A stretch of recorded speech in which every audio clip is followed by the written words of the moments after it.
Good morning student. कैसे हैं बेटा? आप सभी अच्छे होंगे। एसडी की क्लासेज में आप सभी का स्वागत है बेटा। और आप घर पर रह करके अपने टाइम टेबल के अकॉर्डिंग पढ़ाई भी कर रहे होंगे बेटा। साथ में हमारा जो चैप्टर चल रहा था बेटा, नेशनलिज्म्स इन यूरोप, इसमें हमने जितना पढ़ाया है उसके आपने प्रॉपर नोट्स बनाए होंगे और उसको याद भी किया होगा। इसके साथ साथ एनटीएससी के जो बच्चे हैं बेटा, वो अपना रिविजन्स 10th का हो या 9th का लेसन्स वाइज अब स्टार्ट कर दें। जैसे हिस्ट्री हमारी चल रही तो हिस्ट्री का एक चैप्टर, इस चैप्टर के साथ एक हिस्ट्री का चैप्टर किसका 9th का भी आपका क्या होना चाहिए, कंप्लीट होना चाहिए बेटा। आपको सिर्फ उसको रिवाइज करना है, उसको रटना नहीं है।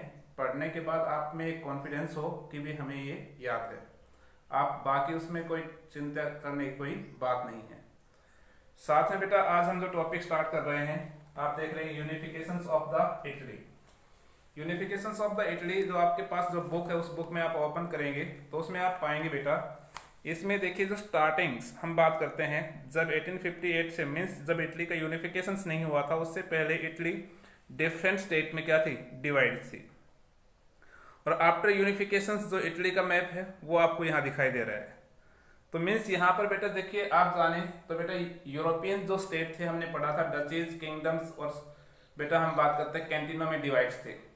और ये डिफरेंट, यहाँ पर किसी भी प्रकार के नेशन स्टेट का फॉर्मेशन से नहीं हुआ था। हमने यहाँ पर बेटा फ्रेंच का यूनिफिकेशन, फ्रेंच किस प्रकार से एक नेशन स्टेट बना हमने पढ़ चुके हैं। साथ में हमने यहाँ पर बेटा जर्मनी किस प्रकार से एक यूनिफाइड, ये हम कह सकते हैं जर्मनी का यूनिफिकेशन कैसे कंप्लीट हुआ, वो हम पढ़ चुके हैं। आज हम पढ़ेंगे बेटा इटली का एकीकरण। तो इसमें सबसे पहले मैं जो मैप दिखा रहा था, इसमें आपको मैंने कहा भी 7 स्टेट में क्या था, डिवाइड था।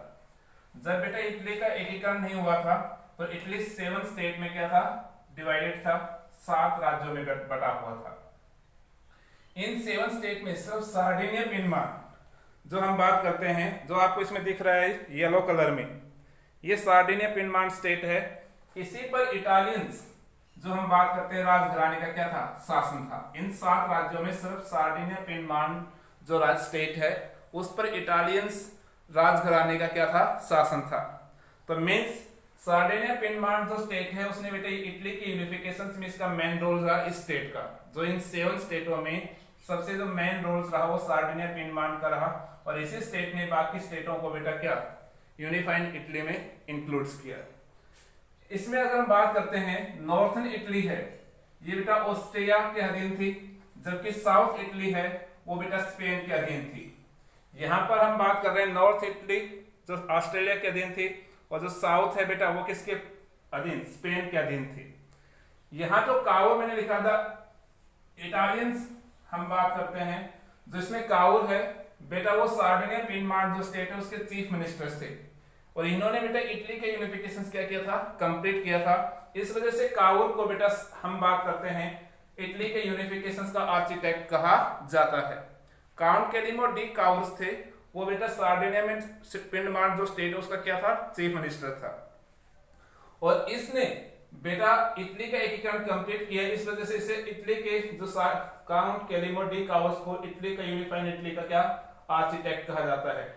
वो काफी चतुर थे या हम कह सकते हैं इंटेलिजेंट थे, जिन्होंने बेटा सबसे पहले क्या किया, फ्रांस के साथ एक डिप्लोमेटिक अलायंस की, मींस फ्रांस के साथ संधि की कि भी हम भविष्य में आपस में कभी भी युद्ध नहीं करेंगे। उसे अपना मित्र राष्ट्र बनाया, क्योंकि अगर फ्रांस को अपने पक्ष में नहीं लेता तो बेटा उसको फ्रांस के साथ भी युद्ध करना पड़ सकता था।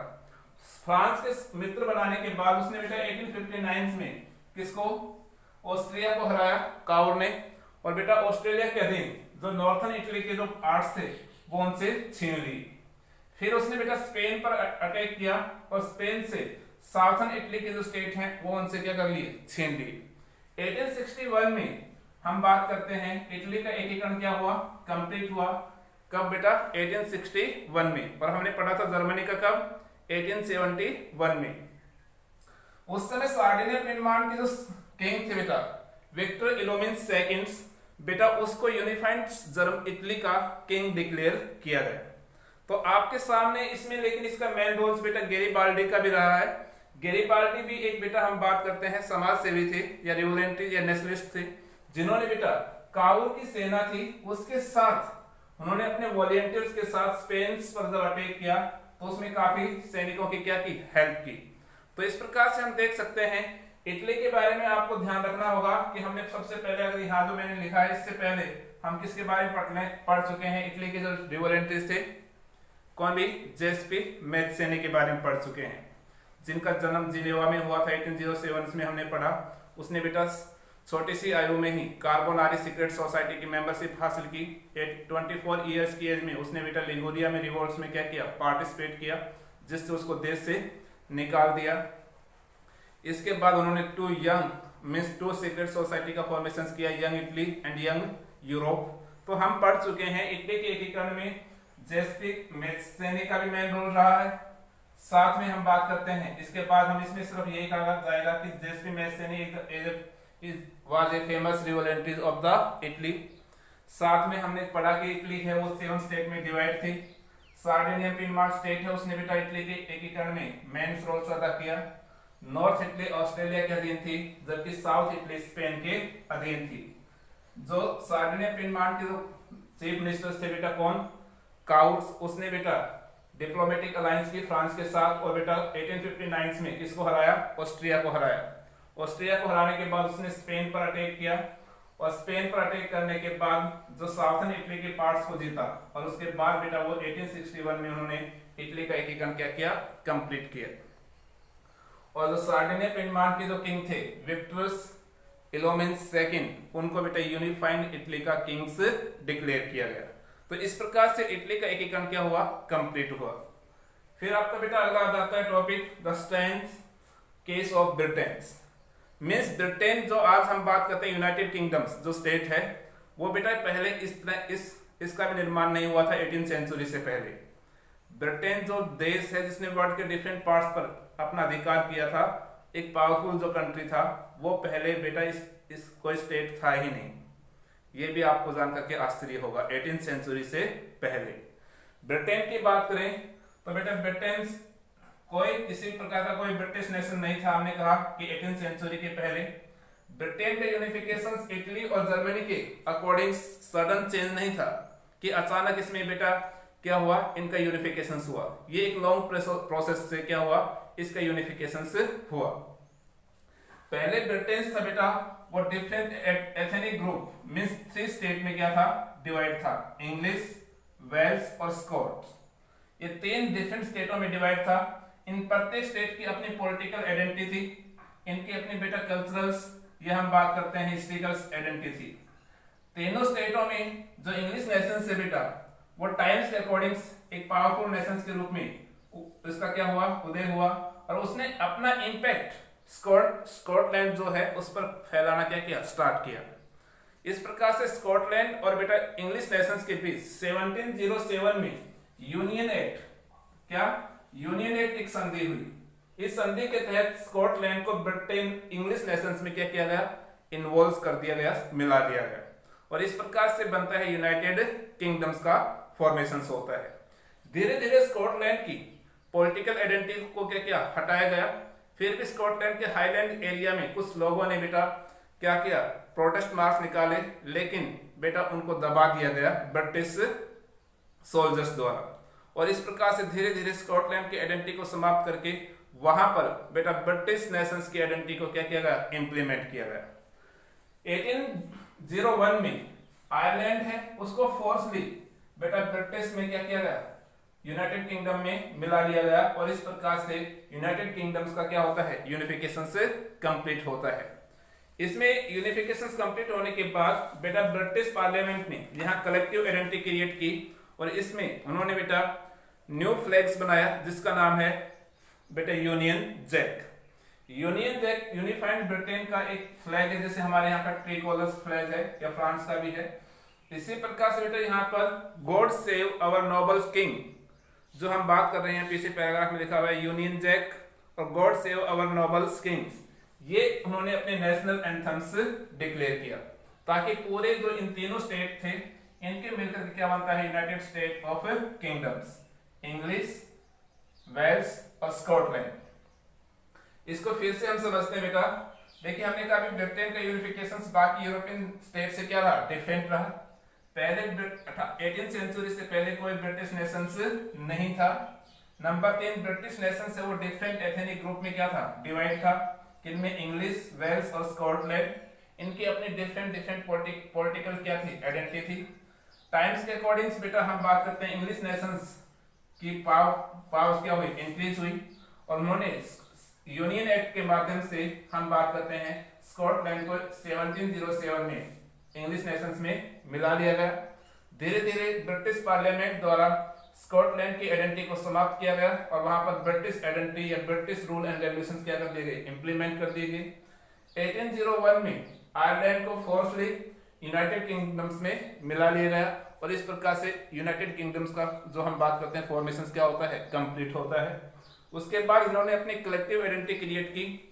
इन्होंने पूरे ब्रिटिश यूनाइटेड किंगडम्स का एक फ्लैग का डिजाइन किया जिसका नाम रखा यूनियन जैक्स, और साथ में उन्होंने एक नेशनल एंथम जिसका नाम क्या बेटा, गॉड सेव अवर नोबल्स किंग्स। इस प्रकार से ब्रिटेन का यूनिफिकेशन भी क्या होता है, कंप्लीट होता है। यहाँ आपकी बुक में एक देखिए बेटा बॉक्स नंबर 2 है, जेस्पी गैरिबाल्डी। इस पर आपको नोट्स लिखना है एक, इसके बाद इन 2 टॉपिक्स के बाद, ठीक है। उसके बाद हम आते हैं बेटा कौन सा, विजुअलाइजिंग द नेशंस जो टॉपिक है। इस टॉपिक में अगर हम बात करते हैं विजुअलाइजिंग द नेशंस में बेटा हमने देखिए क्वेश्चन ये बनाता है कि 18th और 19th सेंचुरी में जो यूरोपियन जो आर्टिस्ट थे वो किसी भी नेशंस को एक फीमेल फिगर के रूप में क्यों शो कर रहे थे, उसका कारण क्या था। देखिए बेटा जब भी हम बात करते हैं 18th सेंचुरी हो या 19th सेंचुरी हो, जब एक फीमेल हम बात करते हैं लिबर्टी के रूप में फीमेल फिगर का यूज किया जा रहा था। इसी प्रकार से यूरोपियन जो आर्टिस्ट थे वो 19th सेंचुरी में एक नेशंस को विजुअलाइज करना चाहते थे, दर्शाना चाहते थे, इस वजह से उन्होंने फीमेल फिगर का क्या किया, यूज किया। और उनमें आपके सामने आपकी बुक में है, देखिए बेटा यहाँ जर्मेनिया का पिक्चर दी गई है। जर्मेनिया मीन्स एक आर्टिस्ट ने जर्मन नेशंस को शो करने के लिए एक फीमेल फिगर बनाया कि ये जर्मेनिया है, जिसके बेटा हम बात करते हैं ऊपर क्या है, ओक वर्क्स के जो एक मुकुट पहनाया गया है जो शांति का प्रतीक है, हम पढ़ चुके हैं। और इसके हाथ में एक तलवार है जो बेटा हम बात करते हैं जिस पर कुछ बेल्स लगी हुई हैं जो बेटा शांति या युद्ध समाप्ति की घोषणा करती हैं। इसी प्रकार से बेटा हम बात करें तो मारियोन्स जो फ्रांस राष्ट्र की क्या है, सूचक है, और जो बेटा फ्रांस जैसे भारत माता है वो भारत नेशंस की क्या है, सूचक है। तो यहाँ पे भी भारत देश को दर्शाने के लिए एक फीमेल फिगर का यूज किया इंडियंस आर्टिस्ट ने। तो इस प्रकार से एक नेशंस को विजुअलाइज करने के लिए क्या कर रहे थे, यूरोपियन जो आर्टिस्ट हैं वो एक फीमेल फिगर का क्या कर रहे थे, यूज कर रहे थे। इसके साथ साथ आपको ये टॉपिक समाप्त होने के बाद बेटा ये बॉक्स नंबर जो 3 है ये आपके इसमें पिक्चर्स है, इधर ये पिक्चर्स देखेंगे और ये बॉक्स नंबर 3 है, इसके डिफरेंट जो सिंबल्स हैं उनके मीनिंग्स यहाँ पर बताए गए हैं। तो ये भी आपको फिर नोटबुक में उतारने हैं। देखिए यहाँ जो सिंबल्स रखे गए हैं इन सभी का अर्थ यहाँ पर है, ठीक है। अब बेटा आता है इसमें last topics Balkans regions. Balkans regions की बात करें बेटा तो बाल्कन्स देखिए बेटा हम बात करते हैं बाल्कन्स रीजन्स वो रीजन्स है जो एट प्रेजेंट के जो नेशंस हैं, रोमानिया है, बुल्गारिया है, अल्बेनिया है, ग्रीस है, मैसेडोनिया है, क्रोएशिया है, बोस्निया है, ये बेटा स्लोवेनिया है, या सर्बिया है, या मॉन्टेग्रो है, हम बात करते हैं। ये सभी ऐसे जो एट प्रेजेंट जो यूरोपियन स्टेट नेशंस हैं ये पहले इनको बेटा स्लेव कहा जाता था कॉमन रूप से, और इस पर ऑटोमन एम्पायर का क्या था, रूल था। ऑटोमन एम्पायर ने 19th सेंचुरी तक आते आते अपने लिबरल पॉलिसी की वजह से इन पर क्या दी, ढील दी, और इन स्मॉल नेशंस ने अपने आप को इंडिपेंडेंस नेशंस डिक्लेयर करना क्या कर दिया, स्टार्ट। इन्होंने अपनी हिस्ट्रिकल आइडेंटिटी के माध्यम से या पॉलिटिकल आइडेंटिटी के माध्यम से या एथेनिक्स या कल्चरल आइडेंटिटी के माध्यम से इन स्टेटों ने अपने आप को एक इंडिपेंडेंस नेशन डिक्लेयर करना स्टार्ट कर दिया। और आपको पता है उस समय तक यूरोप में नेशनल स्टेट का फॉर्मेशन हो चुका था। Italy, Germany, United kingdoms, Russia, USSR जिसे हम कहते हैं, जैसे फ्रांस जैसे पावरफुल नेशंस बन चुके थे। और ये पावरफुल नेशंस हैं वो बेटा इंपीरियलिज्म की पॉलिसी को अडॉप्ट कर रहे थे, मींस दूसरे एरिया को अपने स्टेट में इन्वॉल्व करना, अपने कंट्री में उन पर जीत हासिल करना या उनको अपना गुलाम बनाना या कॉलोनीज बनाना या उपनिवेश बनाना। इस पर्पज से उन सब के नजदीक का जो एरिया था बेटा वो स्लेव एरिया था, क्योंकि यहाँ पर स्मॉल नेशंस थे और ये आपस में क्या कर रहे थे, लड़ रहे थे। इस वजह से रसिया ने सबसे पहले इन एरिया पर क्या किया, अटैक किया। लेकिन ऑटोमन एम्पायर जो तुर्की के जो किंग थे उन्होंने कहा ये तो मेरा एरिया है, आप मेरे एरिया पर कब्जा करेंगे। तो इन दोनों के बीच क्या हुआ, टकराव हुआ। इटली के समर्थन में दूसरे स्टेट आ गए बेटा।